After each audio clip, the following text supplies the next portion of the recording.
I was so gutted when they turned that round. He was a man for big games. What a wonder goal. And it all boils down to this. I don't think he slipped over. It was one of those moments.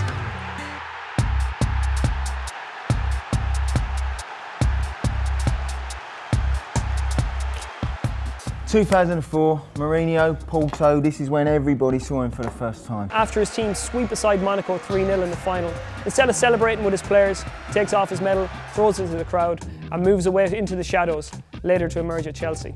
And I loved the fact that he threw his medal into the crowd. At that time, nobody knew who these players were. You had 9 Portuguese and 2 Brazilians up front. If you're going to have 2 Brazilians, you'll want them up front. How many days after the Champions League win did he sign for Chelsea? I don't know, how many? 2.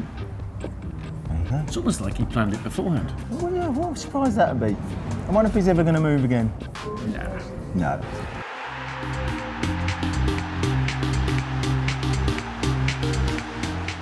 Roberto Carlos loops the ball up into the air. It seemed to take an eternity to drop, but when it did, Zinedine Zidane lashes the ball into the top corner. I can't even do that on FIFA. The game should have ended there and then. As soon as he'd done that, the referee should have said, that's a call, and then you ain't going to better that. Of course, at Hampden Park, hit it on the volley as it was coming down at an angle, bang, burst the net, and you know, I mean, it's not often you see a goal like that scored in Scotland.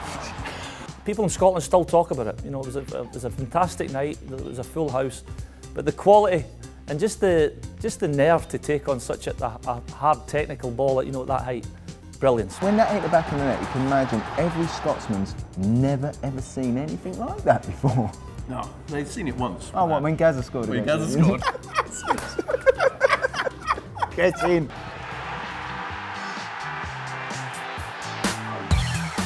Well, it was a terrific performance in the final by Borussia Dortmund. So many high points, Paul Lambert and his cross for the first goal, and of course Lars Ricken coming on for the winner. Local lad, first touch of the game, sealing a Champions League triumph.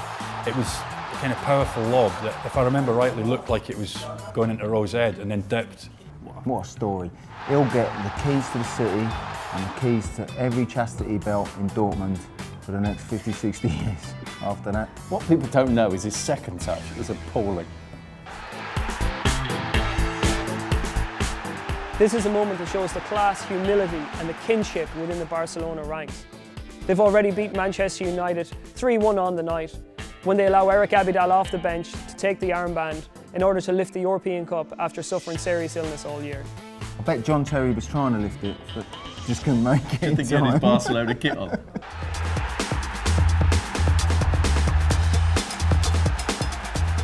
...2008, Moscow, Man United, Chelsea, John Terry steps up, Chelsea boy through and through. Not only misses the penalty, but falls on his arse. You know, somebody like myself, I've missed a very high-profile penalty at Wembley against England, so I knew exactly what he was going through. This is priceless. I think that was everybody in the world that isn't a Chelsea fan mentally willing that to happen. If ever in life you want to give a perfect example of karma existing, it was when John Terry slipped. There's one person you expect to be not to make a mistake like that in such a crucial moment.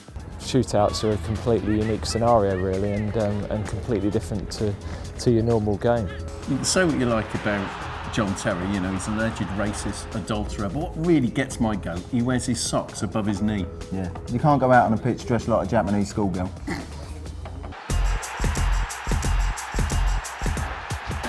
In an exciting young Ajax side that features the likes of Edgar Davids and Clarence Seedorf and coached by Louis van Gaal, Patrick Kluivert pops up with 5 minutes to go against AC Milan to give the Amsterdammers their first major European trophy in 23 years. Patrick Kluivert scored for Ajax as opposed to Ajax, which I used to say, always got corrected on. It's just the cleaning fluid, isn't it? The guy didn't know what he was doing. He's falling that way. He's falling that way. It's like he's stuck in the mud. And then he just flicks it at the last second. I don't think he meant it. You've been watching Villa for too many years, fella.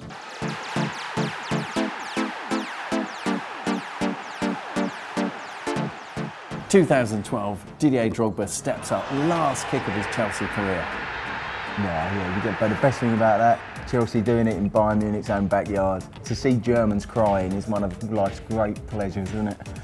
I was at that match and I think if I wanted anyone to be taking that penalty, it'd be him, because I just knew that he had the character to deal with that situation. Not to say that it was a definite that he was going to score, but he definitely was probably the best equipped in terms of character. What an amazing way to go out, just coolly rolled it home, boom. Despite the fact Chelsea had been outplayed all night, fair play. Before the game, nobody gave AC Milan a chance as Barcelona's dream team were expected to run amok. Nobody gave Savicevic that particular script because he scored one, assisted another, hit the woodwork twice as Milan routed Johan Cruyff's side. Right, Eddie, I hate to get all AVB on you, but I've got stats on this game. I feel I should squat 4-0 to Milan. Just unbelievable. They had Van Basten injured, Baresi and Costa suspended. They were only allowed 3 non-nationals, so they couldn't have Radicchio, Jean-Pierre Papin or Brian Laudrup. There you go. And they still won. They had a bloke, an unpronounceable bloke called Savicevic.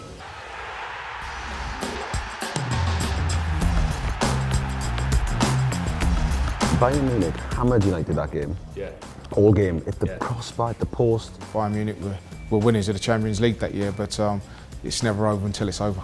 I remember getting around in, and I know this sounds strange, but I had a feeling when Beckham took the corner for the first goal, it was going to go in. At that point, I turned around to my wife and I said, "We'll just pop into the loo, get ready for extra time, because there's going to be a mad rush in a minute." And I'm in the loo and I could hear this massive cheer go up again. I still shake to think about it. It was a game that we nicked, in truth. They were 1-0 up, they hit the post. I thought it was over, and then little baby-faced assassin Solskjaer it's just incredible happiness. And Solskjaer has won it. It's almost as iconic as the great, you know, they're on the pitch, they think it's all over. It's become one of those commentaries now, isn't it? Unbelievable. I spilled that pint to go and get another one.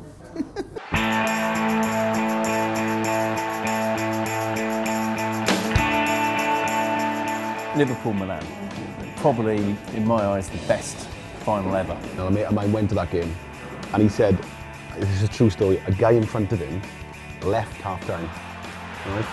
And the guy walked, because the stadium was quite a distance out of the city centre, and by the guy got to the city centre, Liverpool won the European Cup, he'd missed it.